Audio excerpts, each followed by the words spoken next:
Hello, everyone. This is the cable, and it has this headline. It says Rewind.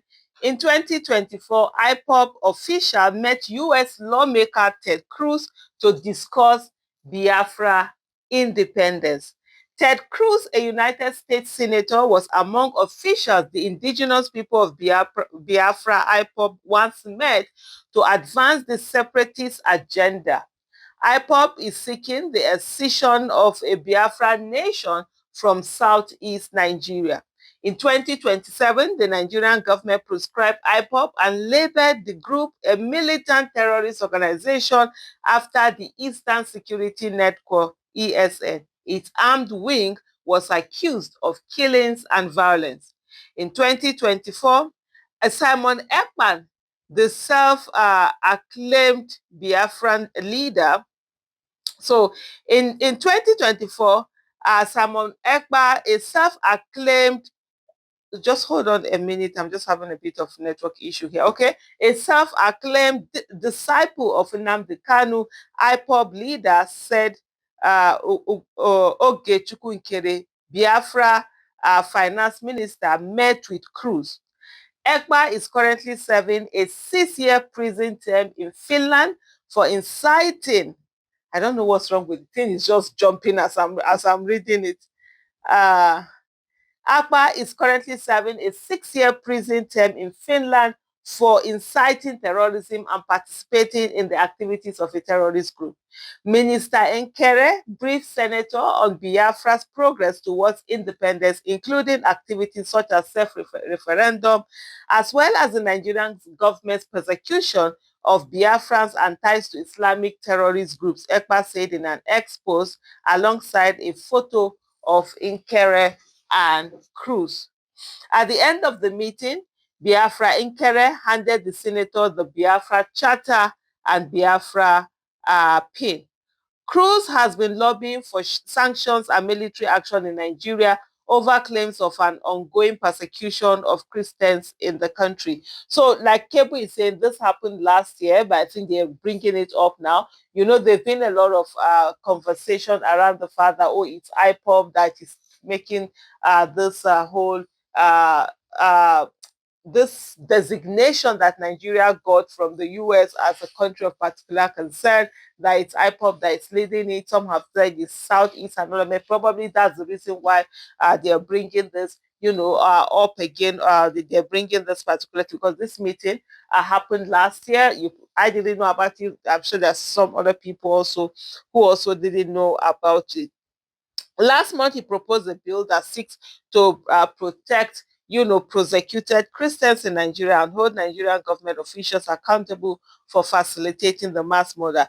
In a separate investigation, the cable found the hashtag Biafra Exit Now featuring prominently in the online discourse around the Christian genocide claims.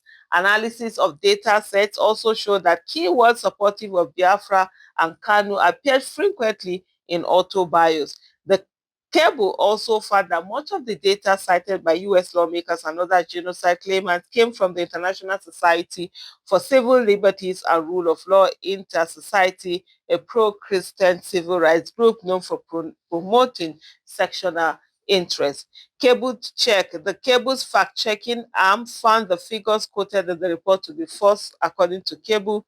Emeka Umegbalasi, Inter-Society's founder, also repeatedly voiced support for Biafra and Kanu. US President Donald Trump has threatened to go into Nigeria guns ablazing, to completely wipe out the Islamic terrorist talks attacking our cherished Christian. So what I read from this particular piece, I just say it's like a jumbling of so many things, and I think what they're trying to say is it's like I said earlier to still link this whole thing to IPOP Southeast, and all of that.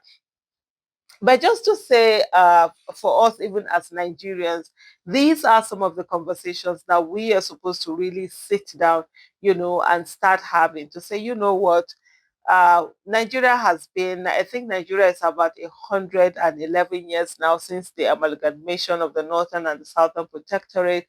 And in terms of, I think it's about 65 years now of independence. We got our independence, and then it became a republic, I believe, in 1963.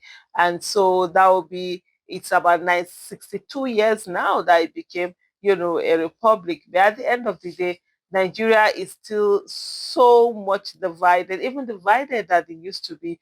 Unfortunately for us, we find people who have been unscrupulous, people who have been in politics and have used this divide to continue to divide the people because it helps them. I don't think Nigeria has been as much divided as it is now. There has been a lot of call for sectional leadership, for separation, and all of that. But I think it's very important that the fact that the northern and the southern protectorate were put together against the will of the people by the colonialists after 100+ years, it's only fair that citizens sit down and have a conversation. Do they really want to stay together, or do they want to separate? Do they want to continue this relationship? And whatever it is, let there be an amicable separation if there is, or amicable living together. It's lives need to be protected in Nigeria. Good governance is sacrosanct. You understand? We need to have a place where we're able to live amicably. And if any of that is not forthcoming, then there should be a means of separating amicably.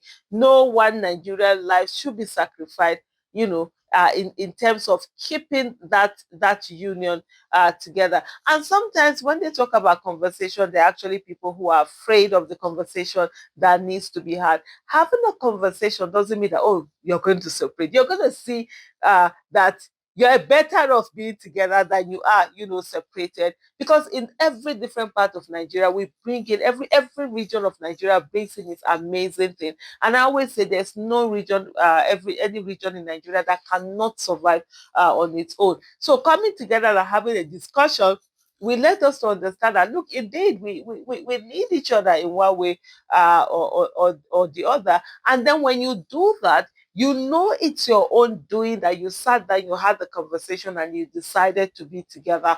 Unlike the one that it's like, oh, over 111 years ago, some people decided that they were, instead of managing these two things together, since they are near, let's collapse them as one and make them one. And hey, they became one. And that's where we are with this very populous, nation of ours that we have. And Nigeria happens to be the most populous country in Africa, and it is also the most populous Black nation in the world. And so that's it. So people coming together to talk doesn't mean that, oh, it's a bad thing, never let it happen. It can actually be an opportunity for us to either renew our contract or say to each other, it's been good doing business with each other. Thank you so much for watching. Bye.